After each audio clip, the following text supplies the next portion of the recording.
യോഹന്നാന്റെ സുവിശേഷം 8-ാം അധ്യായത്തിന്റെ 32-ാം വാക്യം വായിക്കാം. യോഹന്നാന്റെ സുവിശേഷം 8-ാം അധ്യായത്തിന്റെ 32-ാം വാക്യം വായിക്കാം. സത്യം അറിയുകയും സത്യം നിങ്ങളെ സ്വതന്ത്രന്മാരാക്കുകയും ചെയ്യുമെന്ന് പറഞ്ഞു.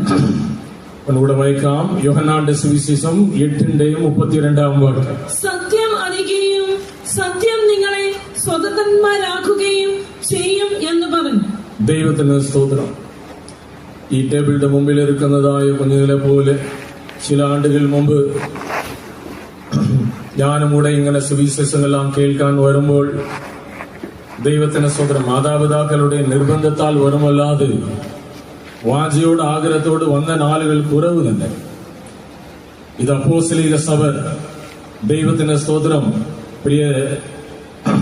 പ്രിയപ്പെട്ട സഹോദരൻ സാക്ഷിയിൽ പറഞ്ഞതുപോലെ ആദ്യം എന്ന് ദൈവസഭയിൽ കടന്നുപോയോ ദൈവം അവരോട് പറഞ്ഞ് ഇത് അപ്പോസ്തലിക സഭ, ഇവിടെ നിന്നെ ഉറപ്പിച്ചുകൊള്ളുക.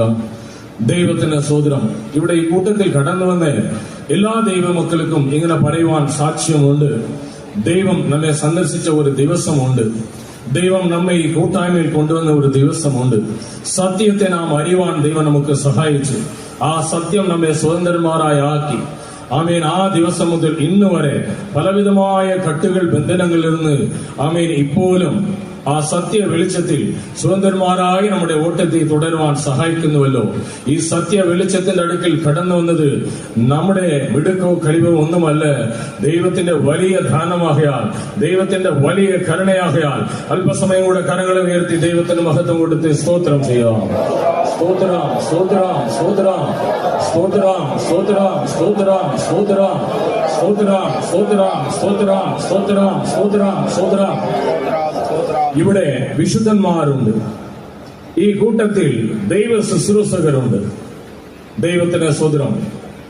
സത്യം അറിഞ്ഞതായ വിശ്വാസ ജനങ്ങൾ ഈ യോഗത്തിലുണ്ട്.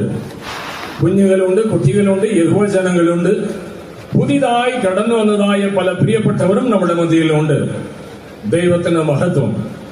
യാക്കോബുടെ ലേഖനം 1-ാം അധ്യായത്തിന്റെ 23-24 വാക്യങ്ങളിൽ അപ്പോസ്തലൻ പറയുന്ന ദൈവവചനം ഒരു കണ്ണാടി.